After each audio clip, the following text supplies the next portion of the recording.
jam them packed with guest speakers, and the feedback we've gotten is we don't really get enough networking time, so we're going to try something a little different tonight.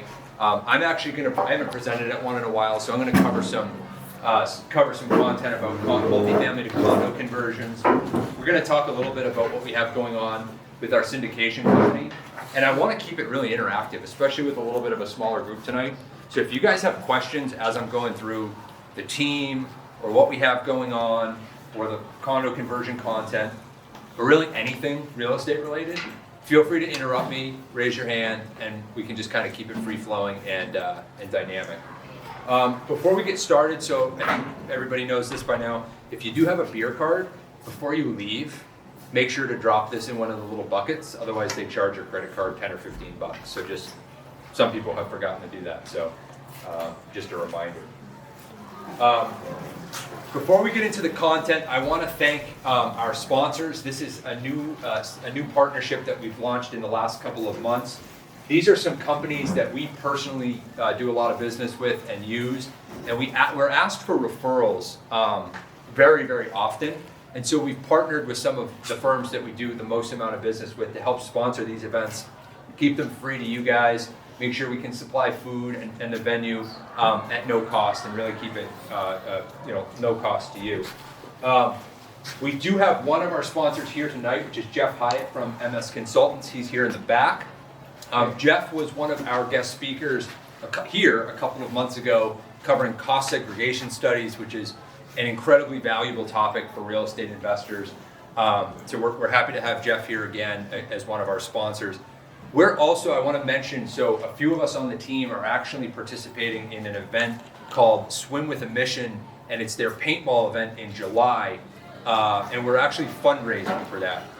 Jeff, do you want to say a couple words about the program and what you guys are doing? Not to put you on the spot, but... No, you want me to come up there? Yeah, if you want, yeah. Come on up.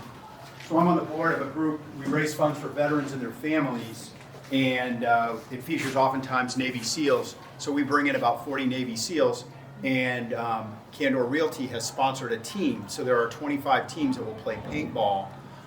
You get a couple hours in the morning learning about team building and mental toughness from Navy SEALs, and then in the afternoon, every team is assigned their own Navy SEAL, and that Navy SEAL leads them for the afternoon playing paintball.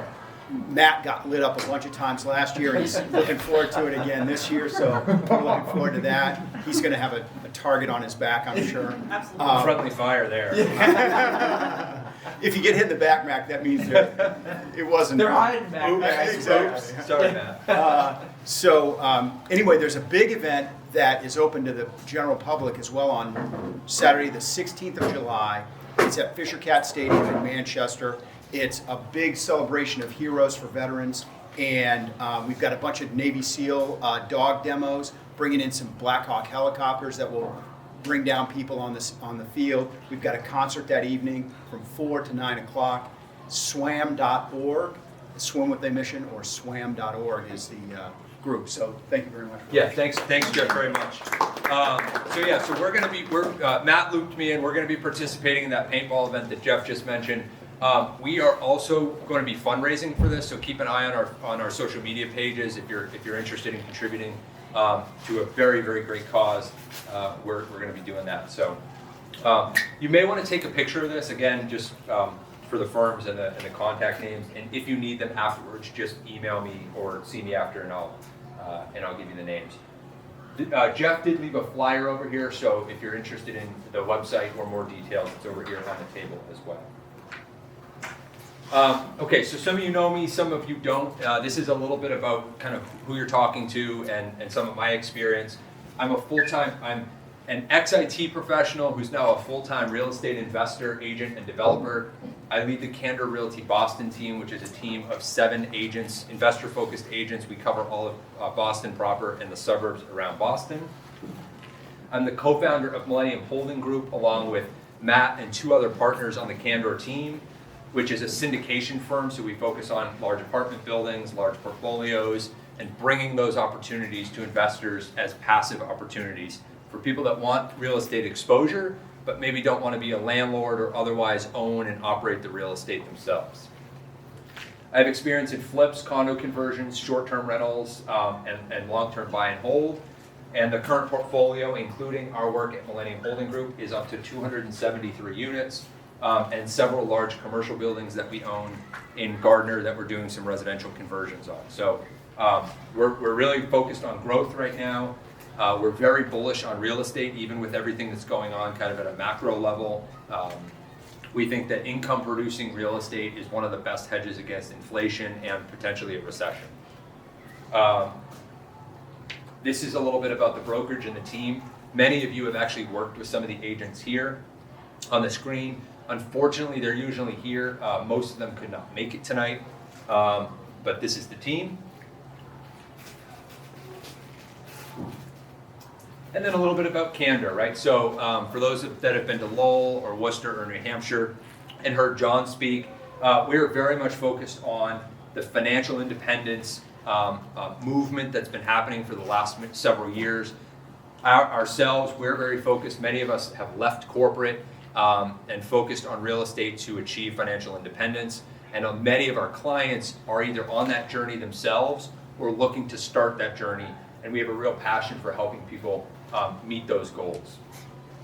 We're very focused on relationships. So we really don't care about kind of at a transaction level. We've helped many people buy several properties before. We've worked with people for months or years before they buy their first property.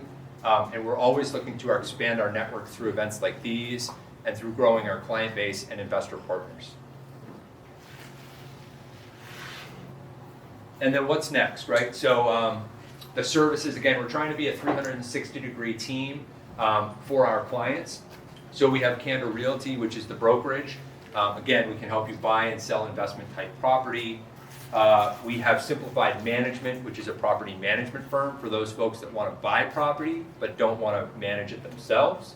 And then we have Millennium Holding Group, again, for those passive real estate investment opportunities.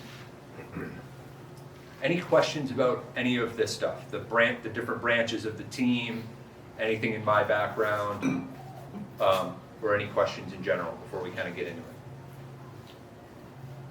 And we just propped up Simplified Development too. So. And Simplified Development. And actually, one thing I want to note, we're already, so Simplified Development is a construction management team under this umbrella. And we're focused very much right now on client renovations. And where this can come into, we've actually been using something for clients that's been very helpful. Many clients are using FHA loans.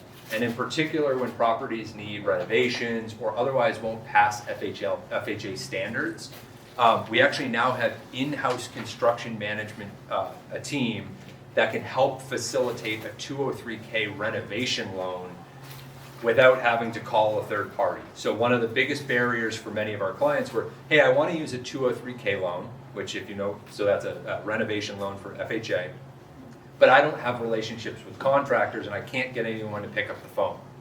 And so now we can actually represent you on the transaction through the brokerage, but we also can make sure a contractor comes, scopes the work, provides the lender with the list of repairs that need to be made, and ensure that you have a smooth 203K process.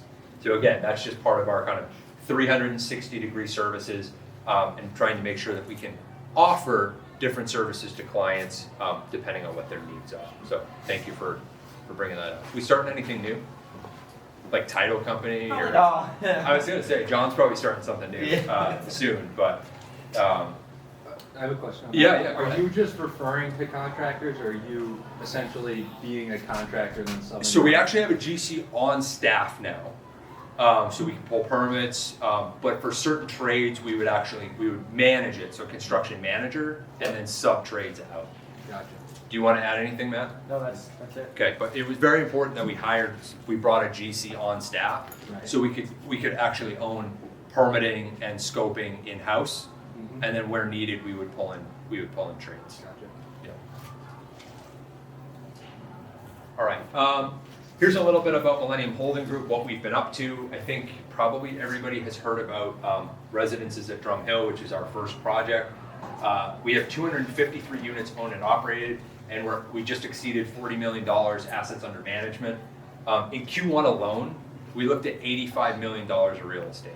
We said no to most of it, but when we looked back, we actually wrote our quarterly newsletter and like realized we looked at $85 million of real estate in Q1, and it kind of blew us away. We have some pretty ambitious goals. We're trying to get to 600 units by the end of this year. So that's another 100% growth from here. Our first project was a $20 million value add project in Lowell. If you've been up to Drum Hill, if you get off of Route 3 at Drum Hill and you cross the Lowell line, it's the big brick apartment building, garden style apartment building right there in Drum Hill. A+ location, and we bought that from the original owner who built and developed the property in the late 70s and early 80s. Very interesting guy to say the least, but what we do is we target owners directly. Not to say we haven't worked with some large brokers on large apartment deals before, but we tend to find that we go direct to owner and frankly close deals that otherwise can't be closed. This particular deal was shopped around for several years. Again, the seller was an older gentleman, a little difficult to deal with, and had blown up the deal several times before. We demonstrated patience. It took us over a year to close it from P&S to closing, but we're very proud that that was our first deal. Like I said, we bought it for $20 million last June, and we have a very large financial partner in Boston who's done a valuation for us, and it's worth $25 or $26 million already. So again, targeted value add, we've renovated units, we've pushed rents up very aggressively, and with commercial real estate, you have a lot more control over the value of your building by pushing up rents, lowering expenses, and just generally operating the property more efficiently. You've had like 0 vacancies too. He had 0 vacancies because his rents were like free. Yeah. And then we've maintained very low vacancies, even with pushing the rents up considerably. We've achieved over 20% rent bump to the rent roll in 12 months. They're not even 12 months, about 9 months. Seacoast, we call it Seacoast 1.0 because we have ambitious plans in the Seacoast area of New Hampshire. We closed this deal. This is a 58-unit portfolio. So unlike the Lowell building, which is one apartment complex, this is 58 units scattered in 3 towns. And that was for $8.3 million. A little bit different than Lowell, where we were trying to, it's a value add project where we're trying to push the value of the property up as high as possible. This project and the next one are cash flow. So we looked at the market, we looked at the interest rate environment, and we said, we don't like what we see from a macroeconomic perspective. How can we offer our investors protection against inflation, tax advantages? And we said, we want to go to workforce housing, so these suburban markets, and own for the next 4, 7, 10 years, generating high cash flow, not necessarily pushing the value of the portfolio up, but really we wanted to generate cash flow. So this was an $8.3 million project, and we're actually completing a cost segregation study with Jeff's firm. We're in the early phases now. We did the same on Lowell, and we're able to pass back huge tax savings to our investors in the first year. So a big benefit of owning these types of projects. And then Gardner, for those that follow us on social media, this is maybe not our most ambitious project, but this we've actually been working with City Hall, so the mayor's office in Gardner, the building department, the economic development group in Gardner. We just recently this week made the Worcester Business Journal news, Gardner News, etc. about some of the work we're doing in Gardner. We are quickly becoming the largest property owner in the city of Gardner, both in the downtown area and in the residential suburbs. We just opened a fund last week for our first 63 units for $6.3 million, very similar deal to Seacoast 1.0, a long-term cash flow hold. We also own several commercial buildings in the downtown area, and we plan to double this portfolio size in the next 12 months in Gardner. So we're doing a lot in that city. For those that either know the city or have invested in the city, we're very bullish on it. So that's a quick overview on the syndication firm. Any questions on the deals or the structures? Yes, sir. I'm new to this meetup. I'm just curious on the long-term cash flow Yes. calculation? Is it like you pay? Is it how do you calculate 8.3 million? Well, this is what we bought it for. Also, This is what we paid for it. oh, you paid. We 8.3 paid 8.3 million. Guys. We paid 20 million for this one. We paid 8.3, and we paid 6.3 for this. You paid 20 million for 132 units. Yes, sir. And that consisted of $5 million of investor equity and a $15 million loan. Yep. I was thinking that project generated 8.3 million over 1 year. No. Well, this one's pretty close because this thing's worth about $26 million in a year, and so that's not too far off. Okay. But no, these two, not that we don't care what the value of the properties are, we very much do. But what we care about with these two in particular is the free cash flow that the project spits off, for lack of a better term, every year, so that we can pass that back to our investment partners. But how much cash flow generated from that 58 units on the From this one, this will generate somewhere about 12% cash on cash. So we brought about $2 million to the deal, and we're going to pay back about 12% of that to our investors starting in year 1. Yep. So typically our projects we're targeting between, certainly over 10, we're really looking for a 12 to 14% cash on cash return once we're stabilized. So we typically spend, like for example, this one we closed in March. We're going to spend March through December stabilizing the property. We're working on rent increases, renewals, getting any problematic tenants out of their apartments, really stabilizing the project. Once we start distributing investor cash flow in January, we expect to absolutely achieve 12 to 14% next year. Same here. Hi. Hi. Is it that the first 8% goes to investors and then? That's how we structure these deals. It's called a preferred return, and it is an 8% preferred return. That's how we've chosen to structure. This deal was a little bit different. This was a direct equity deal because of the nature of the project. We sold more equity here. These are preferred returns. So what that means for anybody listening, it means 8% of the cash flow goes back to our investors first, and we don't receive, the sponsor team does not get paid a dime until we've paid our investors 8% on their money, and then we split it 50-50 for every dollar after that. So if we hit 12%, the first 8% goes to our investment partners, and then we split the remaining 4%, 2% to the investment partners, 2% to the sponsors. Good question. Any other questions on the larger stuff? You can join our list here at millenniumhg.com if you're interested. No pressure whatsoever. All right. I get this question a lot.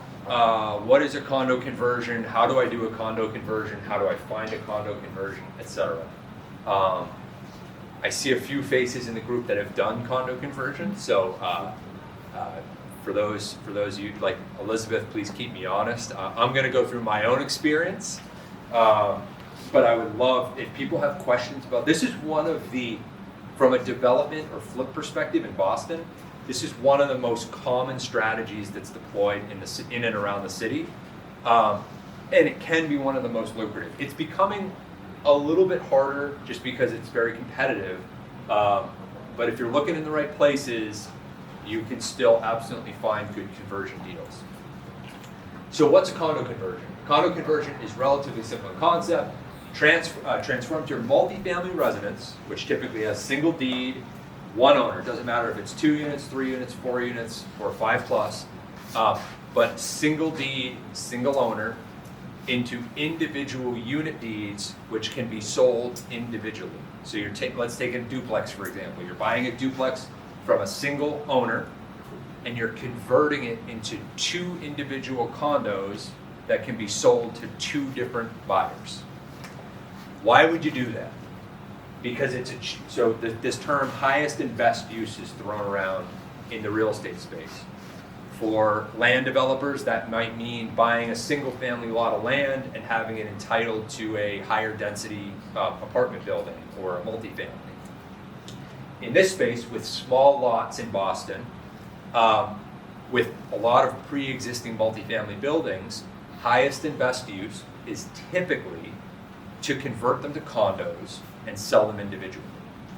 And so that's why the aggregate value of the condos is typically higher than the property value as a multifamily. Not always the case, but oftentimes is.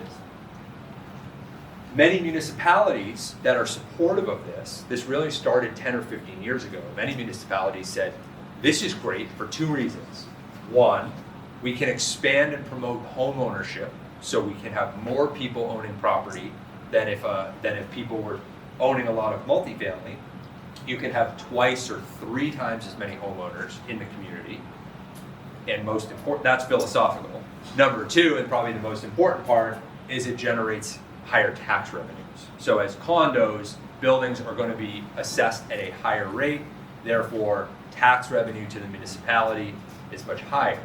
So while there has been a crackdown on condo conversions in certain areas around Boston, the suburbs and municipalities that do support it are typically looking for the increased tax revenue. Any questions about what I'm talking about? What is a condo conversion, or why you would do one? All right, everybody's condo conversion pros. Yes, sir. Sorry, I might miss this, but do you need a special license to convert a condo from a multifamily building to a condo? No, we're going to talk about kind of the steps in the next couple slides. Short answer is no, especially if you know what you're looking for kind of out of the gate. If it's a pre-existing multifamily, there are steps you need to complete, but it is considered a by right process, meaning you don't need special permits, you don't need any variances or anything like that. You have to deal with the board, though, don't you, the planning board? No? No. Why did Lemon start? Depends on what you're doing. It depends on what you're doing. But in most cases, if it's an existing multifamily, if it's zoned for existing multifamily, and you're not adding any dwelling units, it is by right. You create the condo, we're going to get into it, but you do some things, and you record it with the registry of deeds, and if you're with, if it's registered land, you have to go to land court, but it is a straightforward process. I think it's because it wasn't on record yet, as condos, so like, It, I'm thinking of the one unit we did in Hamilton, that's not here anymore, but Hamilton, in Leominster. yeah, you So- guys got grief, and I don't know why. Yeah, because they're like, well, we need to make sure the fire department, he's the chillest guy on the planet. I was so shocked, but he's like, oh, we gotta make sure that it doesn't pull up in my system as Unit A. So Yeah, as with most city things, that sounds Yeah. that sounds red tapey to me. Yeah. But it wasn't a big deal at the end of the day. yeah, So exactly. yeah. There should be no reason to encumber an owner to do this process if you follow the right steps. Mhm. Yep. All right. So I'll speak for myself. I'd love to hear from those that have done it before if they have different criteria, what they look for. But things I look for, right? So obviously I want a strong retail condo market. So buyers of a multifamily are different than a condo buyer, right? So I want to make sure wherever I'm buying that the end product, when I'm finished with my condos, there is a strong condo resale market. Separate entries and egresses. So as many of you know, multifamilies come in all different shapes and sizes. I'm looking for separate entrances, separate egresses, really dedicated space. I think that oftentimes a lot of people will say, like, I want something that's side by side, meaning that it's the building is symmetrical, one to the left, one to the right, or in other cases it might be a duplex or a triplex that is a mirror images from bottom floor to top floor. But you're looking for symmetry in the building, and you're also looking for dedicated ways into the building, if possible. That's what I look for, because it makes the appeal to the eventual end buyer that much higher than if you have a lot of common areas or single entrances when you really have two different people living in the building, or two people that are going to buy the building. So that's something I look for. Parking, parking, parking. I cannot overstate this enough. I love parking. We're going to get into this building that I recently condo converted in Watertown. I basically knew I was going to buy this building before I even went in it, because it had 2 driveways.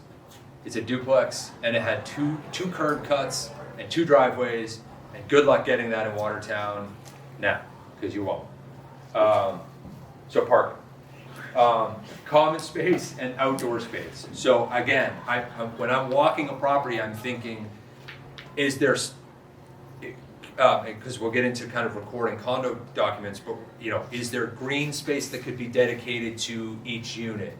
What are they going to share for space in both inside and outside? Versus what can you dedicate to each unit owner? Are there porches that can be separated? Are there yards that can be separated either by a fence or just in 2 different places? So I'm always thinking about, if I were to live here as an end buyer, what are the amenities that I would have exclusive to me? And the more exclusive characteristics you have, the more appeal you'll have at the resale, at the exit. Basement and attic expansion. So while we didn't ultimately execute on this for this unit for reasons related to COVID and lumber and all that stuff, I'm looking for high ceilings in the attic, walk-up attics, basements with really high ceiling height that can be finished. I'm always thinking about, can I push, in a duplex like this, can I push down into the basement to increase living area, or can I go up into the attic, either with a dormer or without a dormer, again, to expand living area? Because when you can, especially in these high-priced markets where somebody's paying $450, $550, $650 a foot, if I can renovate space for $200 a foot and sell it for $550 a foot, that's a good trade. So always looking for that type of stuff in condo conversions as well. And then while not 100% necessary, separate utilities are obviously a bonus because it makes, again, the ultimate end buyers, it makes their utility situation a little bit easier. If you have shared utilities, you have to include that in the condo budget, which makes it's relatively straightforward to do. It is not a non-starter, but separate utilities are definitely a bonus. What I mean by that, separate gas, separate electric, separate water is even better, but relatively uncommon in some of these older multifamily buildings. Any questions on what to look for? Yes, sir. When you build out the basement, you're just gonna make sure you have egress in the basement, the windows and stuff like, you have to have like a fireman window, a window large enough for a fireman to get through it. That's correct. Especially if you have a bedroom. Absolutely. So basements can be tricky. Attics can be tricky for the same reasons, but certainly basements. I know Elizabeth, you guys went through the same thing. A lot of times you have to retrofit window wells. You have to be a certain height from the floor, 40 inches. and you have to be a certain square footage of window to allow either a fireman in or somebody to escape out of. But otherwise, again, as long as you're following building code, following the steps that the building department is requiring, it's relatively straightforward. All right, steps to complete conversion. Complete your renovations. And again, unlike a multifamily building, you're really trying to appeal to a retail condo buyer. And so when you're selecting finishes, you really need to be, stepping it up a little bit. There's a reason people use the term condo quality. There's a higher expectation in the type of building and from that type of buyer, and you need to take that into account when you're doing your renovations. Your attorney, your real estate attorney, which for those of you that haven't started on your journey yet, a good real estate attorney is somebody you need to add to your court right away. They're going to be invaluable when you're looking at deals, when you're working on deals, and certainly when you hit snags. Having that pre-existing relationship with a good real estate attorney is invaluable. But what they're going to do is they're actually going to hire, we'll get into it down here, but they're going to do a couple things. They're going to help you create your condo budget. They're going to help you create your condo association and your condo documents, which are the rules and regulations of the condo. And they're going to help you coordinate a survey, which includes measurements and which includes what part of the common space is, or what parts of the property will be common and what parts of the property will be deeded to specific units. And again, that could be porches, outdoor space, driveways, etc. And that's here. You do have, as a developer or flipper, have a lot of say in what you want the vision to be. So for example, we'll go into that property that I was just mentioning, the one that there's pictures of here. I chose which driveway I wanted to be deeded to which unit because I knew that the upstairs unit would likely fetch a premium. It was slightly larger. I wanted it to have the full driveway with a garage. There was actually a garage there as well. And so I got to pick which driveway was deeded to which unit, and I would think about why I'm choosing that. You know, there was thought that went into that decision. Who's my end buyer? What are they going to expect? Is it going to be a family, or is it going to be a single person or a couple? How many cars will they have? And those were the decision. Those are the types of things I was thinking through as I picked what got deeded to each unit. Again, you'll have a relationship with an architect or an engineering firm. If you're not doing major renovations, this can typically be coordinated through your attorney.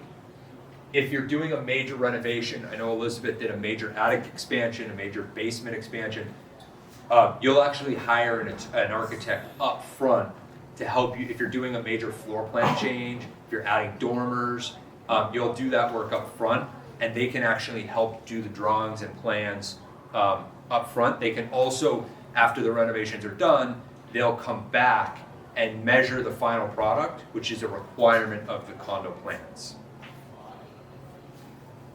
And then once everything is done, once the work is done, the condo docs are done, the plans are done, your attorney will record the condo plans to the Registry of Deeds, which makes them sellable as individual units. So they'll record the master deed, and then you'll have unit deeds which can be sold to each individual buyer.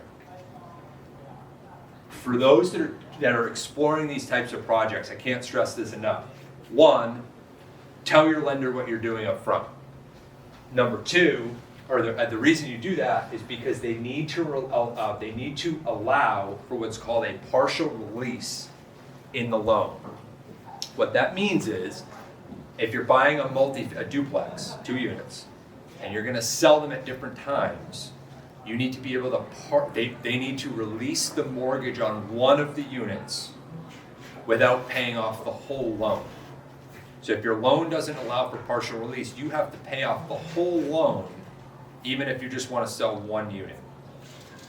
So this is very, very important. It's not a problem for most commercial lenders or hard money lenders, but just make sure you're telling them what you're doing up front so that this is in your loan documents. What'll happen is you'll sell unit number 1, you'll pay off a big chunk of the mortgage, you'll probably put a little bit of money in your pocket to help with working capital, and then you'll pay the rest of the loan off when you sell unit number 2, and that's where you'll realize most of your profits. Very important. All right, here's one case study that me and Jake on my team, he's a good friend of mine, he's a member of the Canada Boston team. He and I did this one together and sold it, ended up selling both units in March. So outdated 2-family in a wonderful part of Watertown. For those that aren't familiar, it's the next town over. I used to live there. I'm very bullish on Watertown. It's like becoming the new Cambridge very quickly. You want to come in? No. Learn about real estate? I told him No? no. Okay. I was like, no. Oh, all right. So, 10 clients in 10 years, right there. Maybe 20 years, I don't know. So outdated 2-family, I mean, this thing was like, it was an old house, 1920s. It was in the same family since the house was built, which was nuts. Just 3 generations lived in this house. Very, very nice seller. Walked it, went to the first open house. Busy. Everybody seemed like they were just writing it off. They were looking at it as a in my opinion, they were looking at it as a multifamily. It was small. It was kind of chopped up a little bit. But like I said, I saw the parking situation. I saw the driveways. The thing had a garage out back. You can't build those things today, so there's a ton of value there. And I didn't mind moving walls. I was going to do a full renovation anyway. And so I looked at it as a condo conversion, where I think most people were looking at it as a multifamily. It was originally listed for $795,000. I had expressed interest the first weekend. I didn't want to pay that. I told them I said, this is my number. Let me know if anything changes. They called me a week later and said, we'll take your number. So we got it for $750,000. We put $151,000 into it. We paid just about $10,000 in legal and engineering fees, $46,000 in holding costs and interest, $960,000, and we sold out both condos for $1,054,000. So again, we didn't change anything structural with the building. We did interior renovations, kitchens, bathrooms, paint, fixtures. We actually aborted our plans to go into the attic and basement, like I mentioned, and there was still a $90,000 spread between what we were into it and what it was worth. So it just goes to show, like, I'm convinced, a lot of people ask me about condo conversions. I'm convinced you could buy, not all, because a lot of multifamilies are overpriced. You could buy a lot of multifamilies on the market right now, buy all the engineering, like work with your attorney, create condo plans, record them as condos, and immediately sell them. And there's typically like a $25,000 to $50,000 spread in the existing building. So like if owners just did that before they sold, they could probably make an additional $50,000 for $10,000 of legal documents. So that's actually something we tell our, like if we get listings on multifamilies, we actually coach our owner or coach our sellers on that being a choice that they have if they want to spend 2, 3, 4 months on doing the documents and prepping it for sale. They can create value just by doing that legal process. So, something to think about. These are actual photos of the interior units. So, kitchen's on the right, living room here, and then a study or den in the front part of the house. So, came out nice. Those are actually virtually staged photos, which we've been pretty impressed with. So, I've been using them ever since. they're great. Yep. We used to stage our apartments for like $3,500, our flips for like $3,500, which was fine when they sold, but this cost about $250 per unit to have 6 to 8 rooms virtually staged. So, and they look, I think, fantastic. So you put 150,000 into that? You Yes. You didn't update the heating and HVAC? Didn't do mechanicals. So where did the 150,000 go then? We did roof, we did all new windows, we did 2 new kitchens, 2 gut bathrooms, new flooring. Did you do hardwood floor or like? It's all oak hardwood. All oak hardwood? Yeah. Granite, stainless. Did quartz, we did stain. Yeah, I mean, it was not the cheapest renovation in the world, Yeah, no, but no, it no, was. no, it was just- But it was.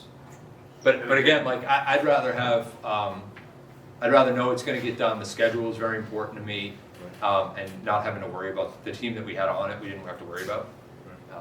Yes. How long was your hold time? This was too long.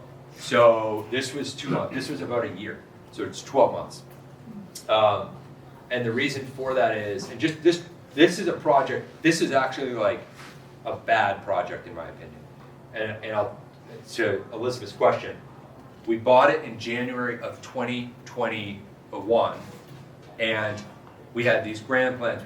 We actually spent $12,000 on architecture that we threw out. So there you go. There's 12 grand in the trash, and some corresponding engineering work associated with that. So let's call it 15, like literally down the toilet. So we spent from January to April thinking we were gonna do attic expansion, dormers, basement build out, all this stuff. Lumber ran on us, if you remember. So the spring of 2021, lumber runs. So all of a sudden, we were gonna be about $275,000, $300,000, ran to about $450,000. Killed the project. Numbers didn't check out anymore. So come April, May of that year, we basically executed Plan B. So we went Plan B, cosmetic in-place renovation. Not changing anything structural. We moved a couple interior walls, but it was a cosmetic reno, in place, same floor plans. On your original plans, what was the sell up gonna be? $1.3 million. $1,300,000. Yep. On a project this size, how much do you raise and how much money do you put yourself?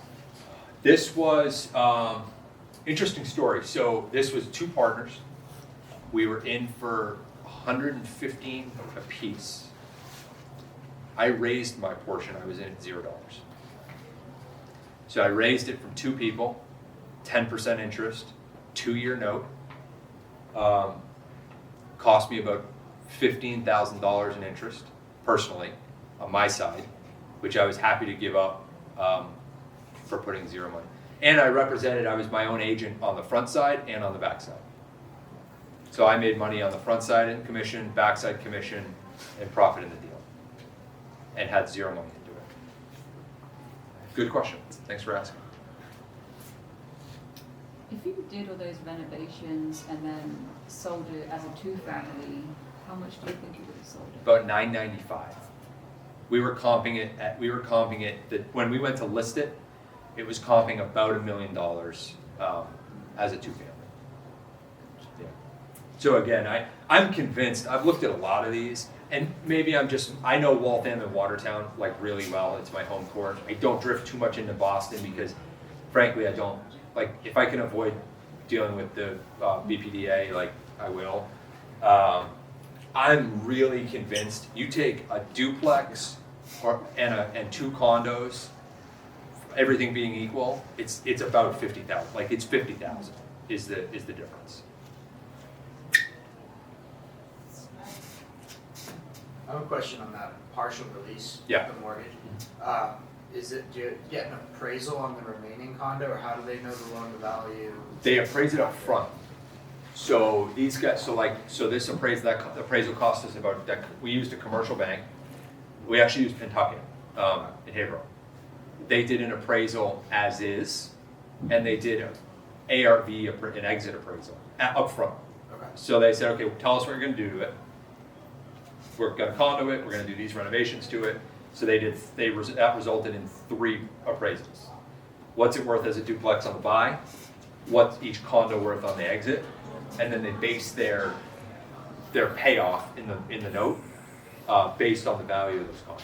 And obviously you pay more of the loan off than the first one. They don't want to see somebody sell the first one, put a bunch of money in their pocket, and then they're stuck foreclosing on the second unit. So you pay off the vast majority of your, like most of your proceeds from the first sale go to the bank. Yeah. We actually chose 100% because we self-finance renovations on this.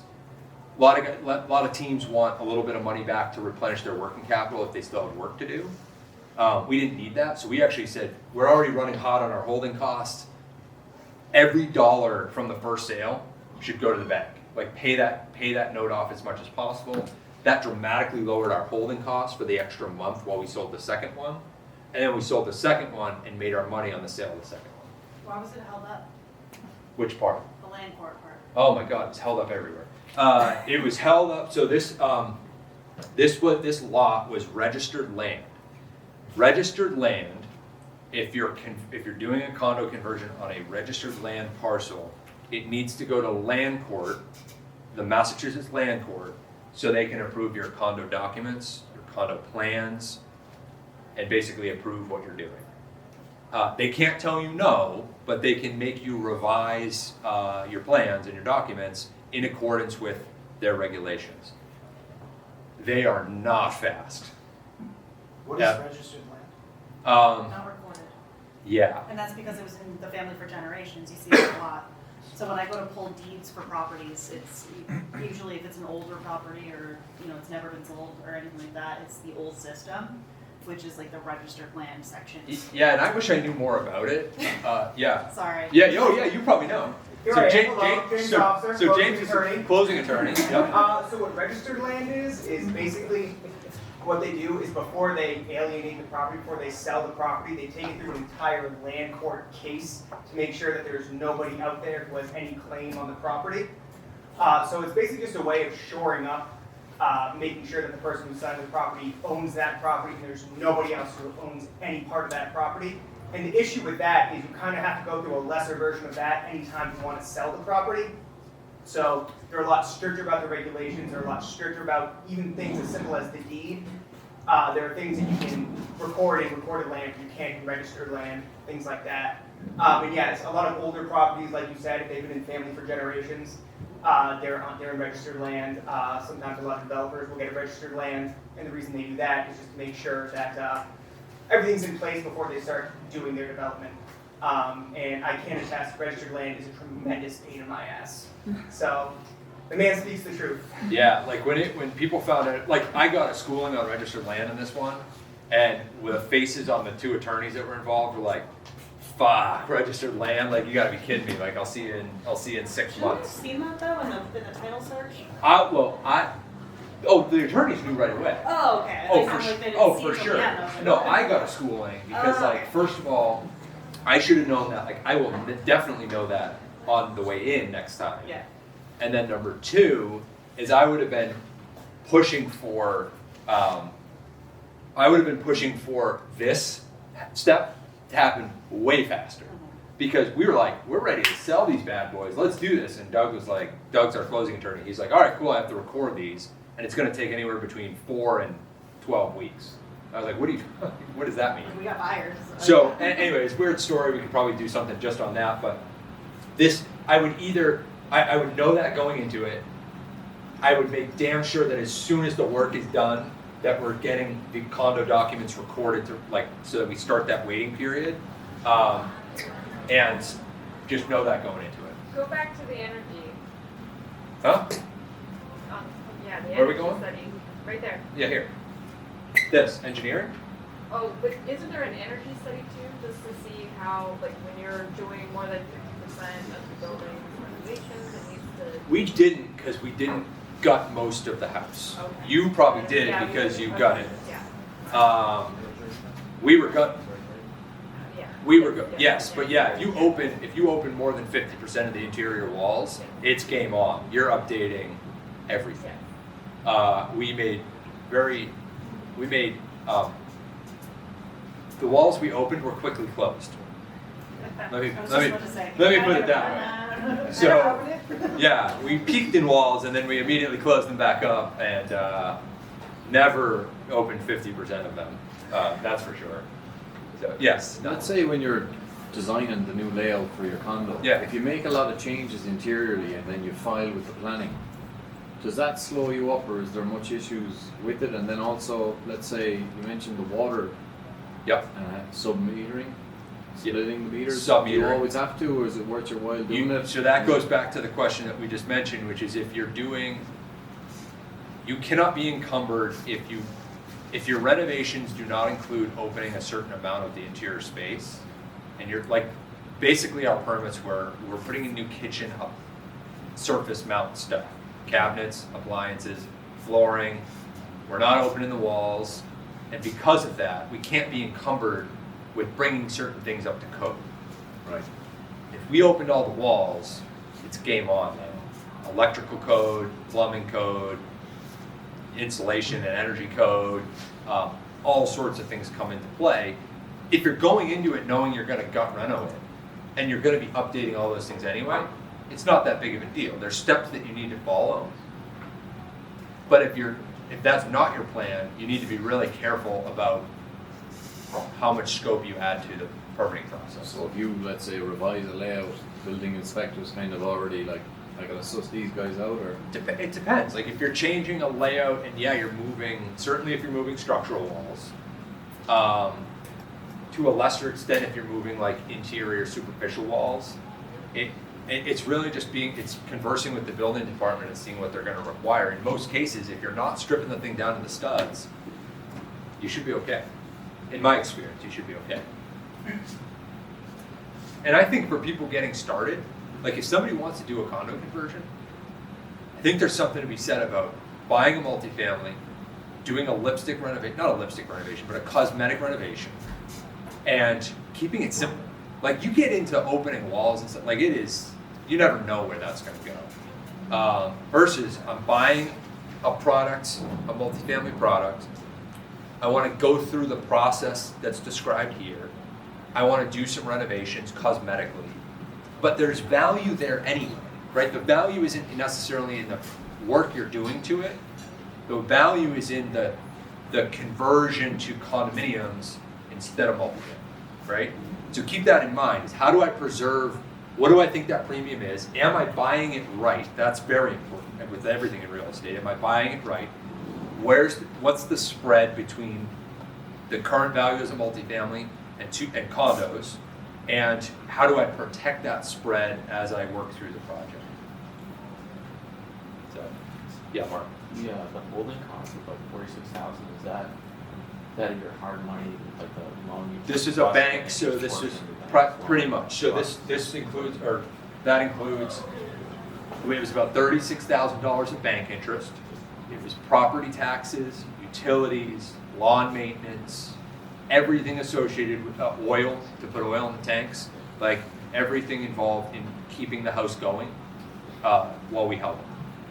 So 75% was just the interest payment to the bank. Yeah. Yep.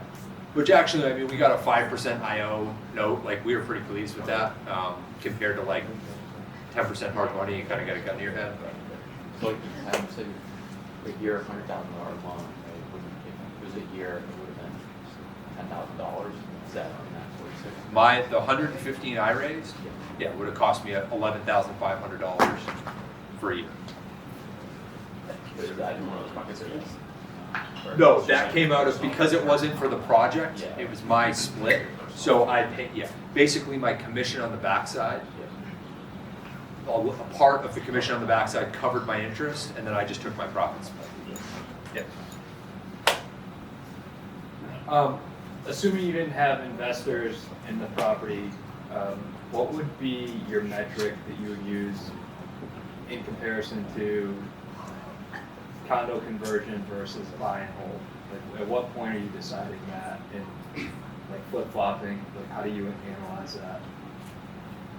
Like a true long-term buy and Like, hold? I guess you could buy, if you could buy one to do a condo conversion and then shift your mind to go to buy and hold. So the reason I do, me personally, the only reason I do flips, condo conversions, etc., is to generate cash to put into long-term buy and holds. That's my strategy. So this money then goes into our syndication projects, it goes into buying rental properties. This is a capital generator for me, so that I can ultimately put it in I want to have a large rentals buy and hold portfolio for long-term passive income. This just generates capital for me. That's how I think about active like flips versus long-term buy and holds. And your buy and holds are just larger scale properties with higher. Not always. So we have some smaller stuff ourselves, and then yes, we very much leaned into the larger stuff, just because it kind of just plays into what we're doing with our network, and it's fun, frankly. Like, having very large assets and very large portfolios is like, it's not really any harder than having a smaller building. Like, there's more to focus on, but it's the same thing, it's just at scale. And so if you have a team, which we do, it's the same thing, it's just more of it, and arguably more rewarding. Any questions over here? Yeah, this Matt? might be hard to answer this, but you see over the past 5 to 10 years, a massive amount, especially near Boston, of rental inventory being converted into condos. So how do you think that'll affect the rental markets in those areas and beyond? Because I feel like with rental inventory disappearing, it seems like rents would skyrocket, and then it might displace renters further out. I'm not convinced that just because it changes from multifamily to condo, we have a lot of people that buy condos as rental property. Like, they're like, hey, if I can spend $500,000 on an investment property instead of $1 million for 2. So I'm not convinced that that's mutually exclusive, right? Like, a multifamily is an investment property and a condo is a end user product. I mean, yes, generally speaking. I think what you're seeing though is you're seeing at least the municipalities that I think are forward-looking are approving and getting behind higher density new construction projects.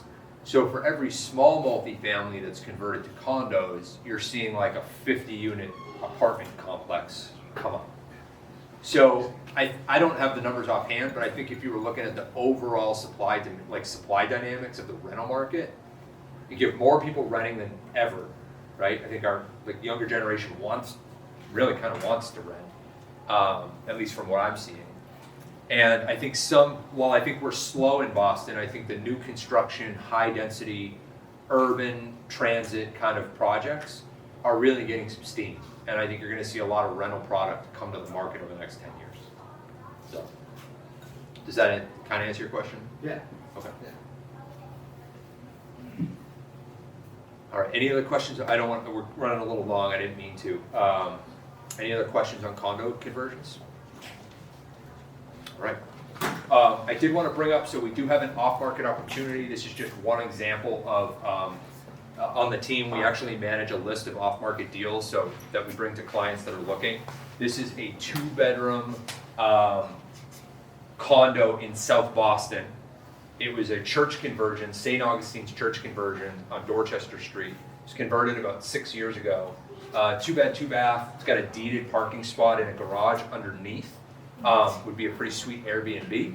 And we're asking $890,000. I've got it comped out at $910 to $920. I put the low side. So end buyer could walk in with about $20,000 of day one equity. Or if an investor wanted to buy it and use it as a short-term rental, that could be done too. This, again, just one example of off-market deals that we have exclusively from sellers. If you are interested in learning about, we have multifamilies, we have condos, sometimes we have single-family flips in our off-market list. Just reach out to me directly and I can get you the list of off-market deals that we have at any given time. Yes, sir? With that market in South Boston being so hot, why would they choose to go off market?